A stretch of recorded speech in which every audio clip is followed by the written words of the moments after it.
News 18 के managing editor Amish Devgan ने राहुल गांधी के उस बयान पर भी प्रतिक्रिया ली जिसे राहुल गांधी ने केरल में दिया था। राहुल गांधी ने केरल में कहा था कि यूपी के लोगों की सोच सतही होती है। इस पर राजनाथ सिंह ने कहा है कि राहुल का बयान दुर्भाग्यपूर्ण है। उन्होंने ये भी कहा कि पंजाब के सीएम चन्नी को भी आड़े हाथों लेते हुए कहा कि प्रियंका गांधी पर भी उन्होंने सवाल उठाए। देश के एक बड़े नेता है राहुल गांधी, वो दक्षिण भारत गए तो उन्होंने बोला कि जो उत्तर प्रदेश के लोग हैं उनकी सोच जो है वो सतही है। बहुत ही दुर्भाग्यपूर्ण है। मुझे लगता है कि इस प्रकार का आरोप लगाने वालों को एक बार पुनः अपने बारे में सोचना चाहिए। मैंने किस मानसिक धरातल पर खड़े होकर वो बोल रहे हैं, ये बात हमारी समझ से परे है। उनका कहना है केरल के लोग डीप थॉट करते हैं, बहुत ज्यादा सोचते हैं, गहराइयों में सोचते हैं। नहीं, डीप थॉट करने वाले हिंदुस्तान के कोने कोने में बैठे हैं, नॉर्थ ईस्ट में भी बैठे हैं, लद्दाख में भी बैठे हैं। उत्तर प्रदेश, बिहार और हिंदुस्तान के साउथ माने हिंदुस्तान के हर राज्य में बैठे हैं। ऐसा नहीं डीप थॉट के लोग केवल एक ही जगह केंद्रित हैं। ये मानसिकता क्यों आई?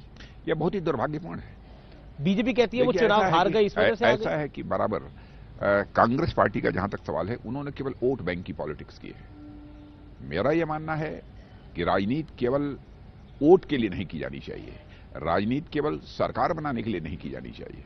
राजनीति यदि की जानी चाहिए तो समाज बनाने के लिए की जानी चाहिए। क्या आपको लगता है कि पंजाब के वोटर को एक मैसेज देने के लिए कोशिश की गई? अरे ये कोई तरीका नहीं है मैसेज देने का। चाहे कोई कहीं का हो, किसी भी कॉर्नर का हो, इस देश के सभी एक हैं, भारतीय हैं। जब चरणजीत कोई कहीं जा सकता है, कहीं भी रह सकता है। जम्मू कश्मीर को भी स्पेशल स्टेटस था, उसको भी हम लोगों ने समाप्त कर दिया। अब कोई जम्मू कश्मीर जाकर रहना चाहता है, रह सकता है। जम्मू कश्मीर वाला आकर इधर रहना चाहता है, रह सकता है। कहीं कोई प्रतिबंध नहीं। पर चरणजीत सिंह चन्नी से जब इस पर सवाल पूछा गया, उन्होंने बोला मेरा तात्पर्य वो नहीं था, और कांग्रेस ने कहा कि वो अरविंद केजरीवाल के लिए कह रहे थे। अब दिल की बात तो उनके जुबान पर आ गई थी। अब बाद में शायद हो सकता है कि कुछ लोगों ने कहा हो तो रियलाइज किया उन्होंने कि हमको इसका खामियाजा भुगतना पड़ेगा, और इस चुनाव में ही उनको इसका खामियाजा भुगतना पड़ेगा। क्योंकि पंजाब की जब मैं बात करता हूं तो प्रियंका गांधी वाड्रा साथ खड़ी थी, चरणजीत चन्नी सीएम बोल रहे थे, उन्होंने यूपी और बिहार के भाइयों पर जो बात बहुत ही दुर्भाग्यपूर्ण था, बहुत दुर्भाग्यपूर्ण था। पंजाब के मुख्यमंत्री मिस्टर चन्नी यह कह रहे हैं कि यहां से उत्तर प्रदेश और बिहार के भाइयों को वापस करो, और वहीं पर खड़ी होकर प्रियंका जी जो तालियां बजा रही हैं। इसीलिए तो हम लोग कहते रहे हैं ना, कांग्रेस की बराबर यही नीति रही है, डिवाइड एंड रूल, बांटो और शासन करो। आपको दुख हुआ सुन के? बहुत दुख हुआ, बहुत दुख हुआ। तकलीफ इस बात की भी हुई कि ये लोग बड़े बड़े नेता अपनी राजनीतिक पार्टियों को बनते हैं,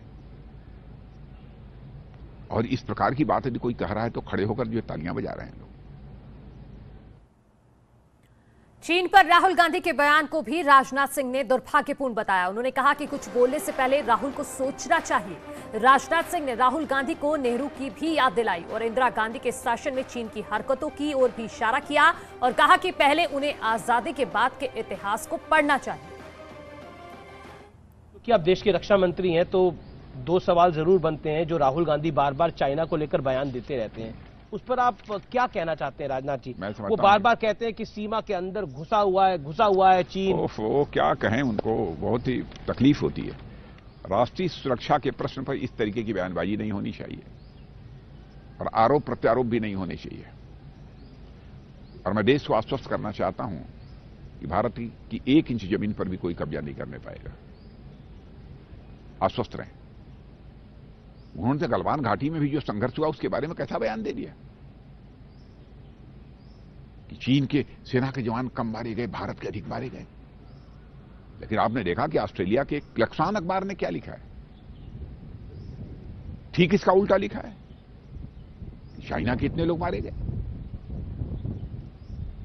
इस पर एकदम बिल्कुल उनकी जुबान बंद हो गई, बोले ही नहीं। हमारे देश की सेना के शौर्य, पराक्रम, साहस पर सवालिया निशान लगाने की वो कोशिश कर रहे हैं। इससे बड़ी दुर्भाग्य की बात और क्या हो सकती है? और राष्ट्रीय सुरक्षा के प्रश्न पर उन्होंने सदन में राजनीतिक भेदभाव से ऊपर उठकर काम करना चाहिए, सोचना चाहिए। उन्होंने तो संसद में कहा कि केंद्र की नीतियों के चलते चीन और पाकिस्तान एकजुट हो गए हैं। उन्होंने कहा कि भारत की सरकार जो है वो खतरे से खेल रही है। वाह वाह वाह वाह, क्या पूछना। मैं उनसे ये पूछना चाहता हूं कि जिस समय पाकिस्तान ने सक्सगाम घाटी चीन के हवाले की थी, जबकि सक्सगाम घाटी पर पाकिस्तान का अवैध कब्जा था। उस समय देश का प्रधानमंत्री कौन था? पंडित जवाहरलाल जी नेहरू थे। इतना ही नहीं, पाक ऑक्युपाइड कश्मीर में काराकोरम हाईवे जो बना है वह चीन और पाकिस्तान की दोस्ती के कारण ही बना है। उस समय देश की प्रधानमंत्री श्रीमती इंदिरा गांधी थी। चाइना पाकिस्तान इकोनॉमिक कॉरिडोर यह बनना शुरू हुआ तो उस समय प्रधानमंत्री डॉक्टर मनमोहन सिंह जी। मैं इतना ही कांग्रेस के मित्रों से कहना चाहता हूं कि राहुल जी को जरा समझाइए, यदि उन्हें प्राचीन इतिहास की जानकारी नहीं है तो कम से कम आजाद भारत के इतिहास की जानकारी तो उनको एक बार दे दीजिए, अथवा उनको कह दीजिए कि एक बार अध्ययन तो कर लें।